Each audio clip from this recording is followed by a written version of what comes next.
Airport पर खींची गई एक फैमिली फोटो। किसी को अंदाजा भी नहीं था कि ये तस्वीर तेलंगाना के 18 लोगों की जिंदगी का आखिरी फोटो बन जाएगी। सऊदी अरब में उमरा के सफर पर निकले 43 जायरीन एक ही बस में बैठकर रवाना हुए और कुछ घंटों बाद वो बस चिता बन चुकी थी।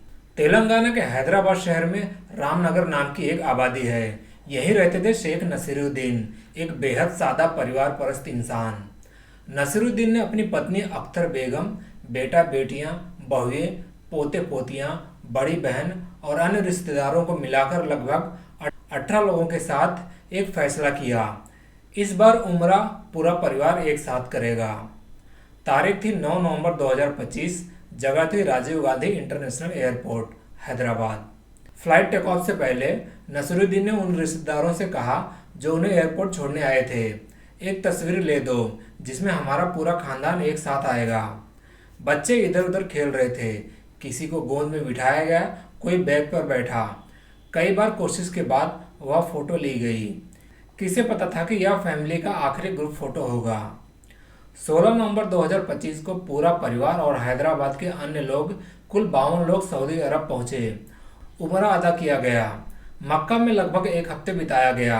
अब अगला सफर था मक्का से मदीना की ओर जियारत के लिए। मक्का से मदीना की दूरी करीब 450 किलोमीटर है। यह सफर भारत के समय के अनुसार लगभग 1:30 बजे शुरू होता है। इस यात्रा के लिए एक एसी बस तैयार थी। बस में मौजूद थे 3 बस के स्टाफ और हैदराबाद के 44 जायरीन, जिनमें शेख नसीरुद्दीन का पूरा परिवार शामिल था। कुछ यात्री सो चुके थे, कुछ कुरान शरीफ पढ़ रहे थे, कुछ जाग रहे थे। एक 24 साल का युवक मोहम्मद अब्दुल शोएब ड्राइवर के बिल्कुल पास बैठा हुआ था। कुछ देर बाद रात के अंधेरे में मुफरीहाट मदीना हाईवे के पास सामने से एक टैंकर तेज रफ्तार में आ रहा था। उस टैंकर में डीजल भरा हुआ था। दोनों गाड़ियों की हेडलाइटें आमने सामने आ गई, जिससे एक जोरदार टक्कर हो गई। इस एक्सीडेंट में किसी को भी बचने का कोई मौका नहीं मिला। टक्कर के तुरंत बाद पूरी बस में आग फैल गई। शोएब ने कांच तोड़कर किसी तरह बस से छलांग लगा ली और वह बच गया। वह घायल था, जमीन पर गिरा और उसके सामने उसने जो दृश्य देखा, उसने जिंदगी भर उसका दिल चीर देने वाला था।